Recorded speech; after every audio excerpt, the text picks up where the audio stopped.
Et voici la chronique de Jérôme Cassa.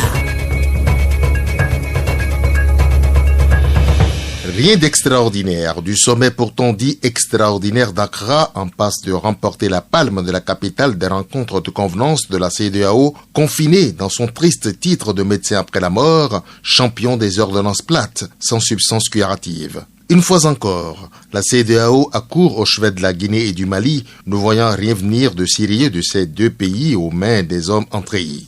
Et ça n'a pas raté. On a replâtré les inefficaces sanctions qui ont tout de tristes blagues. Comptes bloqués, interdiction de voyager pour les putschistes et leurs familles, et libération de leur cher Condé qu'ils ont pourtant vu et laissé prospérer dans ces hyperboliques dérives. Dire que ces sommités ont fait le déplacement pour accoucher de ce texte plat, sans piquant, sans avenir, déjà ignoré par ses destinataires. Vous avez dit compte bloqué? Mais grand décideur, de quel compte parlez-vous là? Ceux où échouent les misérables salaires des putschistes qui font à peine l'équivalent de votre petit déjeuner de président? Soyez aimables de patienter qu'ils engrangent pour espérer sortir une décision dans ce sens, vous qui connaissez l'unité de mesure horaire de la fortune quand on est à ce niveau de responsabilité. Pourquoi cette mesure? Vous qui savez fort bien que les colonels Goïta et Doumbouya n'ont le moindre rond à l'étranger.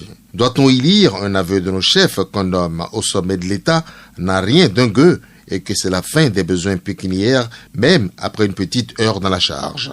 Et puis, vous confinez chez eux ceux qui, malgré vous, sont vos homologues, soumis à la mesure du pas un pas dehors. Mais ils demandent que ça, eux qui, pas sots du tout, ont pris en l'esprit comment ils sont venus au pouvoir et qui savent mieux que quiconque que la première précaution, c'est de ne pas pointer le nez aux frontières, de rester sur les terres nationales pour mieux asseoir ceux pourquoi ils ont pris des risques. En clair, c'est à une pâle réédition des copies antérieures qu'ont eu droit les nouveaux maîtres au Mali, au passage étiquetés comme mauvais élèves, et en Guinée. Constat frappant, aucune syllabe allusive aux sanctions économiques, à l'isolement des deux pays sous diktat kaki et dont les ressortissants sont persuadés qu'ils ont en face une CEDEAO jamais au chevet des peuples et la première au secours des chefs déchus, la rapproche en plus d'un syndicat prompt à tirer sur les auteurs de coups d'État, une CEDEAO vue comme complice active ou passive, ou carrément complaisante